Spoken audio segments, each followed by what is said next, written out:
This is Vaibhav here. आज मैं आप सभी लोगों के लिए एक वीडियो लाया हूँ जिसमें हम डिस्कस करेंगे कुछ इंपॉर्टेंट टिप्स, कुछ essential tips to crack prelims. But before we go to these points, हमारे माइंड में एक क्वेश्चन हमेशा रेस करता है कि यार फाइनल मेरिट लिस्ट में तो प्रीलिम्स का कोई वेटेज होता ही नहीं है, तो फिर इसको कंडक्ट कराने का पर्पज़ क्या है and why it is so important to crack any prelims. देखो, हम सभी जानते हैं कि कोई भी वैकेंसीज आती हैं तो वो कुछ हज़ारों में होती है एंड एप्लीकेशंस लाखों में। तो प्रीलिम्स कंडक्ट कराने का बेसिक फीचर यही है to eliminate the rest of the student, to sort out students based on their merit. And ये इम्पॉर्टेंट इसलिए है क्योंकि ये एक सिस्टमेटिक प्रोसेस होता है। क्योंकि अगर आप प्रीलिम्स क्वालिफाई नहीं करोगे तो आप मेंस के लिए एलिजिबल नहीं होगे, और अगर मेंस क्वालिफाई नहीं करोगे तो इंटरव्यू के लिए एलिजिबल नहीं होगे। So this is a basically systematic process. Okay, coming back to our tips. But हाँ, one more thing I would like to say. ये सारे जो ऐसे टिप्स हैं ना, जो हम सभी जानते हैं बट कभी इम्प्लीमेंट नहीं करते। क्योंकि क्या होता है कि जब आप क्वेश्चन सॉल्व करते हो तो एक फ़्लो में होते हो, और उस फ्लो में आप ये सारी चीज़ें नेगलेक्ट कर देते हो and you and up saying कि अरे यार, मैंने तो इतना क्वेश्चन सॉल्व कर रखा था, मैंने तो इतना पढ़ाई कर रखा था, बट फिर भी मेरा नहीं हुआ। So the reason is you never implement these things, which is very important. Okay, तो these are the three important tips जो हम सभी जानते हैं बट कभी इम्प्लीमेंट नहीं करते। Time management. Time management is very important किसी भी प्रीलिम्स एग्ज़ाम को क्वालिफाई करने के लिए, क्योंकि मेंस में मोर और लेस तो हमारे पास काफ़ी टाइम होता है क्वेश्चन सॉल्व करने के लिए। एंड प्रीलिम्स में भी अभी हमारा पैटर्न चेंज हो चुका है, अभी हमारे सेक्शनल टाइम अलॉट हो चुके हैं, but with in those time हमें क्वेश्चंस के, एक पर्टिकुलर क्वेश्चंस के लिए भी एक टाइम सॉर्ट आउट करना होगा अपने अकॉर्डिंग। क्योंकि हो सकता है किसी का रीजनिंग वाला सेक्शन, रीजनिंग में जो सेक्शन है सिलोगिज्म्स के, इनइक्वालिटी के, वो आसानी से सॉल्व हो जाते होंगे, बट हमें जब इनपुट आउटपुट सॉल्व करने जाते हैं तो उसमें हमें काफ़ी टाइम लगता है। या किसी का हो सकता है वाइस वर्सा हो, किसी को इनपुट आउटपुट में कम टाइम लगता हो, किसी को सिलोगिज्म समझ में ना आता हो। तो ये एक इंडिविजुअल के ऊपर डिपेंड करता है। So you have to sort out time according to you. And second is accuracy. आप इस बात से कभी डिनाई नहीं कर सकते, अगर आप बैंकिंग सेक्टर में हो तो, कि accuracy plays a major role. वो एक एज प्रोवाइड करता है आपको। And the same is with third point which is no guess work. क्योंकि यहाँ पे नेगेटिव मार्किंग का भी है, तो आप ये रिस्क नहीं ले सकते कि आप कुछ दो तीन क्वेश्चंस जो रिस्क जो गेस कर रहे हो उसके कारण आपके सही वाले जो क्वेश्चन सॉल्व कर रखा है आप लोगों ने, तो उसके मार्क्स भी चले जाए। ये आप अफोर्ड नहीं कर सकते when you are setting for any competitive examination जहाँ पे लाखों में लोग एग्ज़ाम दे रहे हैं। You can not afford that. तो we will discuss all these points in detail one by one. Okay, तो टाइम मैनेजमेंट। तो टाइम मैनेजमेंट हम कैसे इम्प्रूव कर सकते हैं? देयर आर थ्री पॉइंट्स जिसे इम्प्रूव कर कर हम टाइम मैनेजमेंट मैनेज इम्प्रूव कर सकते हैं। Number one is to remember all your formulas. ये बहुत एसेंशियल है, क्योंकि let's take an example of any mathematic question जहाँ पे स्क्वायर्स भी हैं, क्यूब्स भी हैं, और आपको एक आंसर लाना है। तो अगर आपको स्क्वायर एंड क्यूब्स बहुत अच्छे से पता है तब तो आप बहुत विद इन सेकेंड्स आप इसे सॉल्व कर लोगे। एंड अगर आपको नहीं पता है तो you and up multiplying things, and वो बहुत ही लेंदी हो जाता है।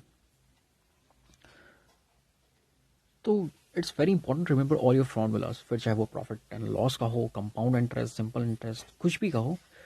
क्योंकि प्रीलिम्स में बेसिकली ऐसे ही क्वेश्चंस पूछे जाते हैं जो कि बहुत ही डुएबल होते हैं, अदर देन थ्री और four questions. Second point is our कि try to solve maximum questions by just reading the questions. तो आप बोलोगे ये कैसे होता है? ये हो जाता है जब आप रेगुलर प्रैक्टिस करते हो ना, तो आप किसी भी क्वेश्चन के लिए बहुत ही ज़्यादा कॉन्फिडेंट हो जाते हो, और जब भी वैसा क्वेश्चन आता है तो आप देखते ही इसे सॉल्व कर देते हो। जैसे रीजनिंग का सिलोगिज्म्स देख लो, बहुत सारे ऐसे स्टूडेंट्स हैं क्योंकि बस क्वेश्चन को देखकर बिना पेन एंड पेपर का सॉल्व कर देते हैं। इनइक्वालिटी का बहुत सारा ऐसा क्वेश्चन है जो कि लोग यूं ही सॉल्व कर देते हैं without having a pen and paper. And the third is it is also very important, क्योंकि मैक्सिमम जो लोग गलतियां करते हैं अकॉर्डिंग टू मी यहीं पे करते हैं। क्या होता है कि जब आप एग्ज़ाम देने जाते हो और जैसे ही वो एग्ज़ाम स्टार्ट होता है तो आप क्वेश्चंस लग जाते हो बनाने, फिर चाहे वो डिफ़िकल्ट हो, टाइम टेकिंग हो, आप इसकी परवाह नहीं करते and you just and up saying कि अरे यार मैं तो 20 तक ही पहुंच पाया, 25वां क्वेश्चन तो मैंने देखा ही नहीं। ये बहुत ही रॉन्ग अप्रोच है अकॉर्डिंग टू मी, क्योंकि जब भी एग्ज़ाम स्टार्ट हो ना, go through all the questions. इससे आपको ये पता चल जाएगा कि कौन कितने मैक्सिमम क्वेश्चन बहुत ही ईजिली डूएबल है। और जब आपके सारे वो इजी वाले क्वेश्चन सॉल्व हो जाए, then you jump with the questions which are time taking. Okay, coming to our second point, accuracy. I remember in 2016 जब मैं RRBPO का एग्ज़ाम दे रहा था for the very first time, तो उस टाइम आउट ऑफ 80 मैंने अटैम्प्ट किए थे कुछ 65-66 के अराउंड, जिसमें भी 3-4 मार्क्स मैंने गेस कर रखा था। हालांकि वो मुझे नहीं करना चाहिए था, बट उस टाइम मुझे ये सारी चीज़ें नहीं पता थी। तो जब हमारा रिज़ल्ट आया और मेरे स्कोर कार्ड आए, तो मैंने देखा कि उस टाइम 68 और 69 के अराउंड मेरे मार्क्स थे। तो आई वाज शॉक कि यार मैंने अटैम्प्ट तो कर रखा है 65-66, ये मेरे इतने ही मार्क्स कैसे आ सकते हैं। तो उसका रीज़न मुझे बाद में पता चला कि उनका कुछ ग्रेस मार्क का कुछ सिस्टम होता है जो कि आपकी एक्यूरेसी पर डिपेंड करता है, and based on your accuracy level they allot the grace marks. तो आई विल रिक्वेस्ट कि आप वैसे ही क्वेश्चन सॉल्व करें जिसमें आप श्योर हों, and don't jump with questions with guess work. क्योंकि इन फ्यूचर अगर मान लो आप अगर ग्रेस मार्क वाला सिस्टम जो है वो अगर वो चेंज भी कर देते, वो अलॉट नहीं भी करते, तब भी आप रिस्क नहीं लेना अफोर्ड कर सकते ऐसे एग्ज़ाम्स में, जहाँ पे आप 2-3 क्वेश्चन सॉल्व करने के कारण अपने सही वाले क्वेश्चंस के मार्क्स लूज़ कर जाएंगे। क्योंकि यहाँ नेगेटिव मार्क्स भी तो है, आपको उसे कंसिडर करना ही पड़ेगा। ओके, तो हमारा तीसरा पॉइंट है नो गेस वर्क, जो कि बहुत इम्पॉर्टेंट है। क्योंकि आप सभी जानते हैं कि ये एक ऐसा एग्ज़ाम है जिसमें कि नेगेटिव मार्किंग्स भी हैं, एंड दैट 2 ऑफ 1/4 मीन्स कि अगर आपने 4 गलत क्वेश्चन सॉल्व किए तो आपका एक सही वाला क्वेश्चन जो आपने सॉल्व कर रखा है उसके मार्क्स भी लूज़ हो जाएंगे। एंड इन 100 मार्क्स एग्जामिनेशन आप ये अफोर्ड नहीं कर सकते टू लूज़ एनी 0.1 मार्क्स।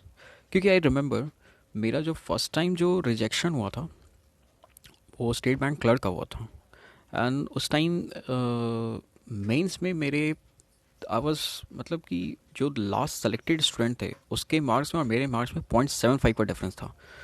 तो आप ये एनालाइज कर सकते हो कि 0.1 मार्क्स भी कितनी मतलब इम्पोर्टेंट रखती है ये आपके सेलेक्शंस पे। तो आई रिक्वेस्ट कि आप वैसा ही क्वेश्चन सॉल्व करें जिसमें कि आप श्योर हों और कोई भी गैस वर्क करना अवॉइड करें। ओके, तो ये थे वो सारे points which will help you in cracking films. तो आपने देखा होगा कि बेसिकली ये सारे पॉइंट्स तो आप पहले से ही जानते हैं, बस you just don't implement things. तो ये बहुत इंपॉर्टेंट है जैसे इम्प्लीमेंट करना। एंड आने वाले टाइम में means in a week or a couple of week I will be uploading videos on each and every topic. तो वैसे स्टूडेंट्स जो पहली बार अटैम्प्ट करने जा रहे हैं उन्हें भी हेल्प मिलेगा, एंड वैसे students which are good to go for any examination उन्हें भी हेल्प मिलेगा।